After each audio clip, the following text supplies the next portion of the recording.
जय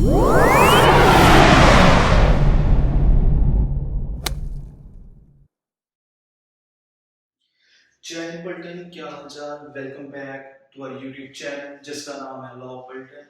आज हम कंटिन्यू करेंगे जी हमारा प्रीवियस टॉपिक जो था सेक्शन 3 डेफिनेशंस। हमने प्रीवियस लेक्चर में इस सेक्शन की 5 क्लॉजेस की थी, that was A B C D and E. हमने 5 क्लॉजेस की थी इसके प्रीवियस लेक्चर में। आज हम नया लेक्चर शुरू करेंगे विद नेक्स्ट क्लॉज जिसका नाम है जी clause F, that talks about sapinda relationships. Before moving ahead, before इसको आगे समझाने से पहले हम इसका टाइटल क्लियर करेंगे कि सेक्शन 3 क्लॉज एफ बताता क्या, व्हाट इट कन्वेज, क्या बताता है। So section 3 clause F talks about sapinda relationship. अब कहते हैं स्पेंडर रिलेशनशिप होती क्या है, व्हाट इट मींस, इसका मतलब क्या है। Sapinda it is an Hindi term but हम लॉ में यूज कर रहे हैं, ठीक है जी। स्पिंडर रिलेशन का मतलब क्या है, आसान भाषा में पहले समझेंगे व्हाट इट मींस स्पिंडर रिलेशनशिप, ठीक है जी। स्पिंडर को हम डिवाइड करेंगे कि टू वर्ड्स में, दैट इज सेम प्लस पिंडा, ठीक है जी। हमने इसे दो वर्ड्स में ब्रेक किया जी, सेम प्लस पिंडा, ठीक है जी। अब सेम प्लस पिंडा का मतलब क्या, पिंडा को हम इंग्लिश में डिफाइन कर देते हैं दैट इज बॉडी, ठीक है जी। मींस स्पिंडर सेज सेम बॉडी, वो कहते हैं सेम बॉडी वाली रिलेशनशिप। स्पिंडर का मतलब है जी सेम बॉडी वाली relationship. So if you want to define it, you can say spindle relationships are those relationships which are constituted between same body. अब same body का मतलब ये नहीं है कि इस बॉडी में सारी रिलेशनशिप, मींस हमारी फैमिली में रिलेशन। ये स्पिंडल रिलेशनशिप का कांसेप्ट है जी हिंदू मैरिज एक्ट के अंदर। आज हमने एचए में लिखा जी, इसका मतलब होता है जी the Hindu marriage act 1955। Hindu marriage act की शॉर्ट फॉर्म है जी HMA. We will use this term HMA, the Hindu marriage act 1955। तो कहते हैं स्पिंडल रिलेशनशिप का मैरिज से क्या रिलेशन है। वो कहते हैं स्पिंडल रिलेशनशिप को कहते हैं कि मैरिज के टाइम आप स्पिंडर्स में मैरिज नहीं करवा सकते, मींस आप अपनी फैमिली में मैरिज नहीं करवा सकते, आप अपनी सेम ब्लड रिलेशनशिप वाले में मैरिज नहीं करवा सकते, ठीक है जी। देयर आर सम कंडीशंस बताई जाती है कि कौन सी कंडीशंस है, कौन सी रिलेशनशिप है जिसमें हम अपनी मैरिज को सोलमनाइज नहीं करवा सकते, ठीक है जी। दोबारा से समझते हैं, स्पिंडल रिलेशनशिप मींस कि सेम बॉडी, सेम पिंडा मींस पिंडा का मतलब है बॉडी, सेम बॉडी में हम रिलेशनशिप मींस हमारी अपनी मैरिज नहीं करवा सकते, ठीक है जी। To understand in a better way there is one condition, इन्होंने इस क्लॉज में कंडीशन रखी है जी जो भी बताती है that there are some conditions. For example एक फर्स्ट कंडीशन है जी, this is first and the last condition for sapinda relationship. Sapinda relationship को डिफाइन करने के लिए इन्होंने एक कंडीशन रखी है, ये बताया गया है जी कि पी नाम का एक आदमी है, there is a person name P, P नाम का एक आदमी है जिनके हम लीनियर असेंडेंट्स देखेंगे। लीनियर मींस लाइन चल रही है किसकी, असेंडेंट्स की, जो पहले वाले। असेंडेंट्स का मतलब होता है पहले, डिसेंडेंट्स का मतलब जो आगे आए, ठीक है जी। वो कहते हैं लीनियर असेंडेंट्स की हमने एक फिगर आउट करना है। वो कहते हैं पी नाम का आदमी है, इसके लीनियर असेंडेंट चेक करेंगे। Linear ascendant this is father side, ठीक है, ये फादर है जी, ये मदर साइड है, ये मदर साइड, ठीक है जी। Will check it out. वो कहता है ये पी नाम का आदमी है और इसके फादर कितने होंगे और मदर कितने होंगे, टू चेक दी स्पिंडर्स। वो कहता है कि स्पिंडर रिलेशनशिप हम कहां तक डिफाइन कर सकते हैं, what is the boundary to define sapinda relationships. तो इस क्लॉज में प्रॉपरली डिफाइन किया गया है जो फादर वाली साइड है, ठीक है जी, उसमें हम 1 2 3 4 5 जनरेशन तक जा सकते हैं। We can go till 5th generation. वो कहते हैं 6th जनरेशन आपकी स्पिंडा नहीं होगी, it will be only first से हम काउंट करेंगे कि पी को हम इंक्लूड करेंगे जनरेशन के टाइम में, because that is also a first generation. उस जनरेशन से हम 5th जनरेशन तक कहेंगे, that is first generation, second generation, third generation, fourth generation, fifth generation. अब वो कहता है कि पी के जो फादर है वो स्पिंडा में आते हैं, ठीक है जी, सेम बॉडी में आते हैं। वो कहता है पी एफ से शादी नहीं कर सकता, ठीक है जी। तो ये हम क्लियर हो गया, पी एफ से शादी, अपने फादर से कोई शादी नहीं कर सकता, ठीक है जी। अब पी अपने फादर्स फादर, एफ एफ का मतलब है फादर्स फादर, इधर एफ का मतलब है फादर, अब थर्ड जनरेशन है फादर्स फादर मींस हमारे दादाजी, ठीक है जी, पी के दादाजी हो गए। वो कह रहा है पी अपने दादाजी से भी शादी नहीं कर सकता, दैट इज आल्सो करेक्ट, ठीक है जी। अब पी कहता है फोर्थ जनरेशन तक जाता है, वो कहता है फादर्स फादर्स फादर, वो कहता है अपने फादर के भी फादर, दादाजी के फादर, ठीक है, दादाजी के फादर हो गए हमारे ग्रेट ग्रैंडफादर, परदादाजी, ठीक है। वो कहता है अपने परदादाजी से भी शादी नहीं करवा सकता। अब नेक्स्ट आते हैं जी दोबारा से, पी देखता है फादर से नहीं करवा सकता है, अपने दादाजी से नहीं करवा सकता, अपने ग्रेट ग्रैंडफादर मींस परदादाजी से भी नहीं करवा सकता, और किससे नहीं करवा सकता, father's father's father's father means पड़ दादाजी से भी नहीं करवा सकता शादी, ठीक है जी। सो वो कहता है पी नाम का आदमी अपने फादर से father's father, father's father's father and father's father's father's father, वो कहता है इन चार लोगों से वो शादी नहीं करवा सकता, only will count till fifth generation. हाँ जी सुन, अब हम मदर साइड से देखते हैं। वो कहता है मदर की साइड में हमें 3 जनरेशन तक जाना है, सो टिल इधर तक, इधर तक जाना है, इसके ऊपर तक की जनरेशन में नहीं जाना, this generation will not count, ठीक है जी। हमें सिर्फ ये थर्ड जनरेशन तक जाना है। ऑलवेज रिमेंबर जब भी आपने स्पिंडल रिलेशन किसी का भी निकालना है, फादर साइड आपको फिफ्थ जनरेशन तक जाना है, ठीक है जी, मदर साइड आपको थर्ड जनरेशन तक जाना है।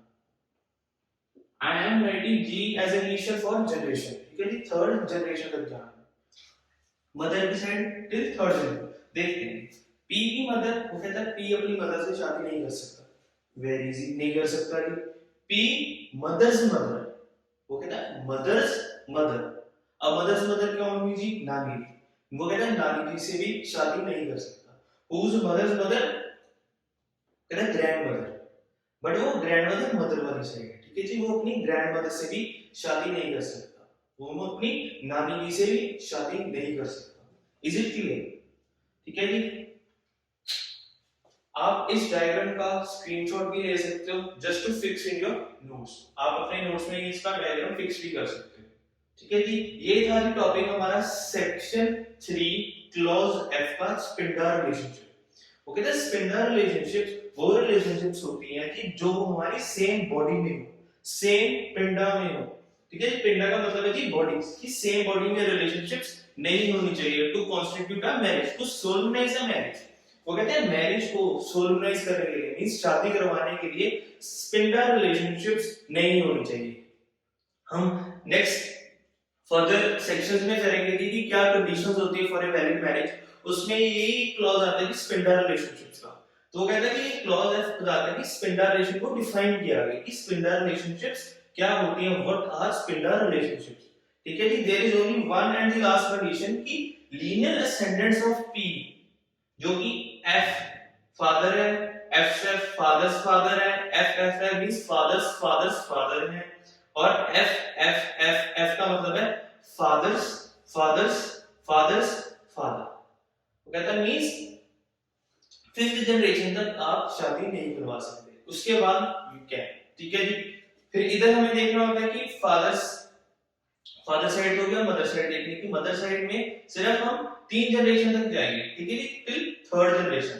तो फर्स्ट जनरेशन ये होगी, सेकंड जनरेशन अब मदर होगी जी, फिर थर्ड जनरेशन ही मदर्स मदर, एमएम मतलब मदर्स मदर। आई होप आपको ये डायग्राम से प्रॉपर्ली क्लियर हो चुका होगा कि स्पिंडल रिलेशंस क्या होती है, ठीक है। नेक्स्ट चलते हैं कि सेक्शन 3 डेफिनेशंस के क्लॉज जी पर। वो कहता है क्लॉज जी डिफाइन करता है कि डिग्रीज ऑफ प्रोहिबिटेड रिलेशनशिप।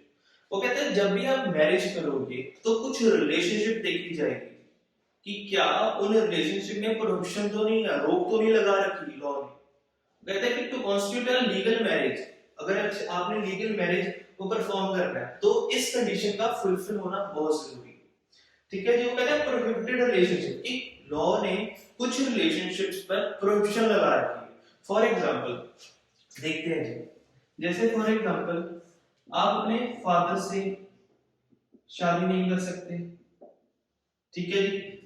आप अपने मदर से शादी नहीं कर सकते, ठीक है जी।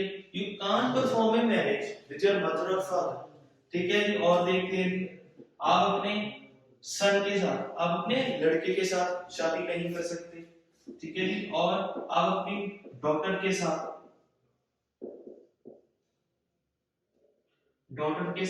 शादी नहीं कर सकते, ठीक है जी। नेक्स्ट देखते हैं जी, आप अपने सन मींस आप अपने पोते के साथ, ठीक है जी। सन मीन आपका ग्रैंडसन, आप अपने ग्रैंडसन के साथ, आप अपने ग्रैंडसन के साथ साथ शादी नहीं परफॉर्म कर सकते, ठीक है जी। सिक्स्थ है जी, ग्रैंड डॉटर,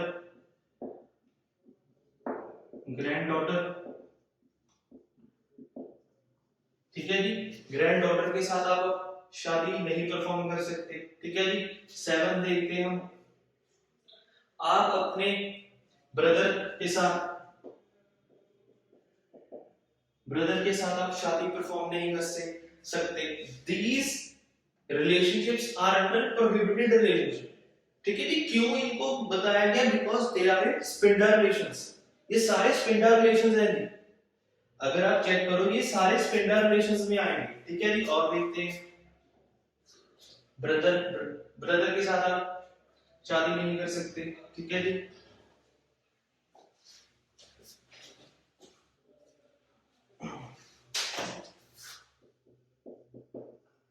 एंड उसके बाद आप सिस्टर के साथ शादी नहीं कर सकते, ठीक है जी। इसके बाद आप ब्रदर के डॉटर या सन के साथ नहीं कर सकते, ब्रदर्स डॉटर और सन के साथ नहीं कर सकते, ठीक है जी। फिर उसके बाद आप सिस्टर के डॉटर एंड सन के साथ नहीं कर सकते।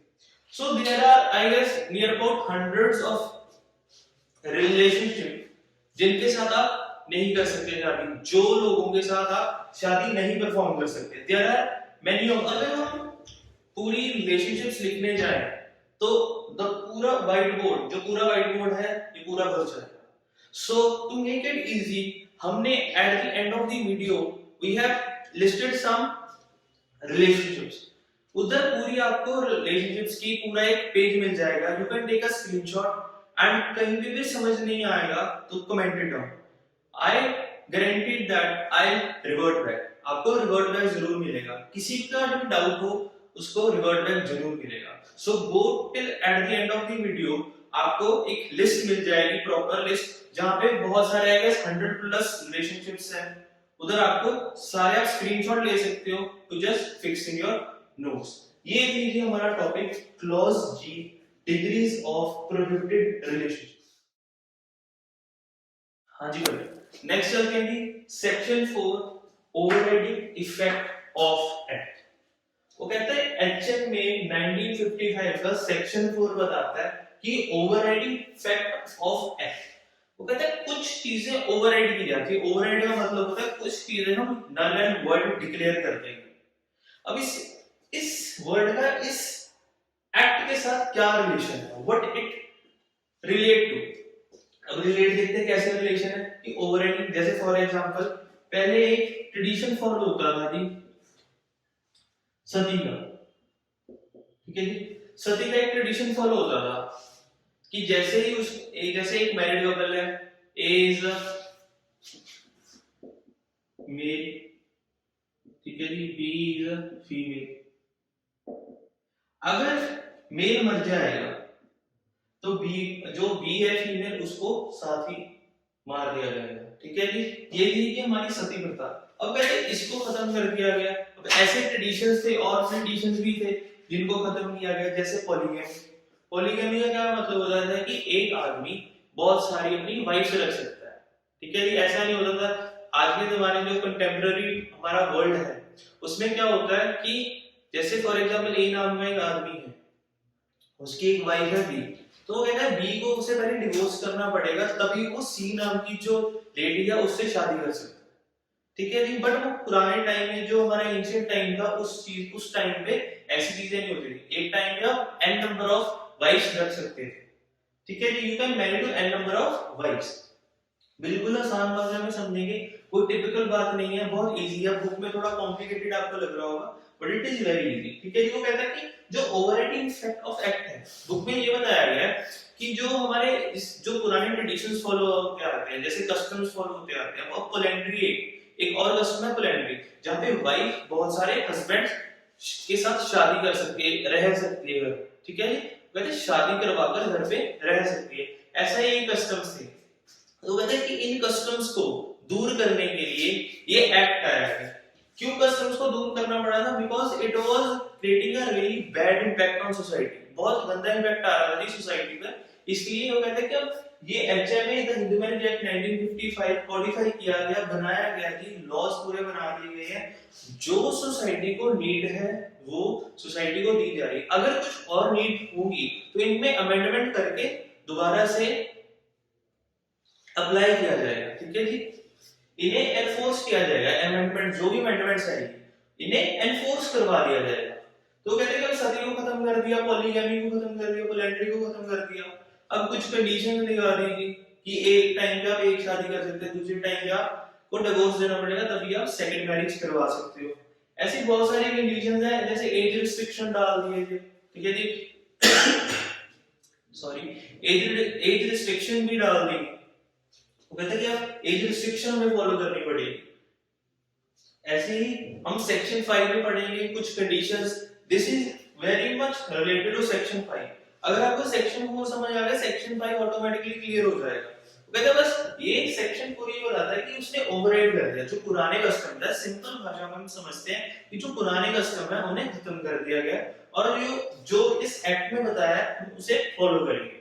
वो कहते हैं पुराने एक्ट 18 ऑफ मई 1955 से पहले वाले कस्टम्स, यूजेज, ट्रेडिशन सब खत्म कर दिए गए, सब नलीफाई कर दिए गए। इस एक्ट ने उसे सबको नलीफाई कर दिया गया।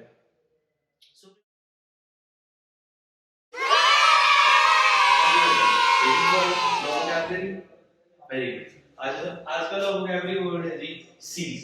सीज हमने वर्ड यूज किया था जी सेक्शन 4 में कि इन्होंने सीज कर दिया जी सारे ट्रेडिशंस एंड कस्टम्स। सीज का मतलब होता है to put to an end, to put to an end, कि खत्म कर दिया गया। इसका हम सिनोनिम ले सकते हैं discontinue,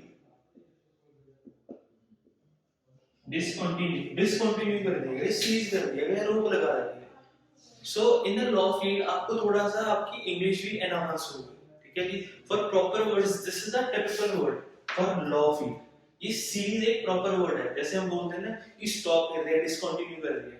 so to make more enhance your skills of vocabulary, this is a perfect word you can use instead of discontinue or this to put to an end। इनके अलावा वर्ड यूज कीजिए ceases, ठीक है जी। This was all for today's lecture जी। आज का lecture इधर ही हम एंड करते हैं। मिलते हैं जी अगले YouTube वीडियो पे जहां पर बहुत सारे आपको सीखने को मिलेगा। नेक्स्ट लेक्चर में हम सेक्शन 5 करेंगे जी, और सेक्शंस हो पाएंगे और सेक्शंस करेंगे। But this is a very good initiative by commander Simarjot Singh, आप सबको लॉ को ट्रांसपेरेंट वे में दिखाने के लिए, just to show you that law field can also be transparent, ठीक है। ऐसा नहीं होता कि लॉ फील्ड ट्रांसपेरेंसी नहीं दिखा रहा। आपको पूरा विश्वास दिलाएंगे कि अपने इंडियन लॉज पर मेड बाय फेमस पर्सनालिटीज, ठीक है जी। बहुत बढ़िया लॉज बनाएंगे, वो पूरी अच्छी तरह से समझाएंगे, बुकिश लैंग्वेज को आपको नहीं रटवाएंगे, ठीक है जी। will make you understand from different way, ठीक है जी। we are trying to impart knowledge in different way of teaching। हमारा ऐसा नहीं होगा कि हमने बुक से नोट्स उठाए फिर हमने बच्चों को प्रोवाइड किए। पूरी लॉ वर्ल्ड को ऐसे ही पढ़ाया जाएगा with through this white book. कुछ नोट्स होंगे कमांडेड बाय सिमरजोत सिंह, आपको पूरा विश्वास दिलाते हैं कि आपको लॉ की हर एक माइन्यूटनेस बारीकी आपको पता चल जाएगी। हर एक लॉ स्टूडेंट का सपना पूरा होगा। हर एक लॉ स्टूडेंट कोई ऐसा नहीं होगा कि जो 5 साल बाद या 3 साल बाद बोले कि यार हमें समझ ही नहीं आया, हम तो सिर्फ डिग्री हासिल करने के लिए पढ़ रहे थे, ठीक है जी। ऐसा नहीं होना चाहिए। You should understand it perfectly. आपकी कमांडर सर की पूरी ड्यूटी है कि आपको समझाएं और आगे हम नए लेक्चर्स लेके आएंगे कि hope you all like this video lecture को अच्छी तरह से सपोर्ट कीजिए, spread it out towards everyone who want to understand law of it. मिलते हैं जी अगले वीडियो में, till that make notes, enjoy your life, पढ़ते रहे, हंसते रहे, मुस्कुराते रहे। मिलते हैं जी अगले वीडियो में, टिल दैट बाय, जय हिंद दोस्तों।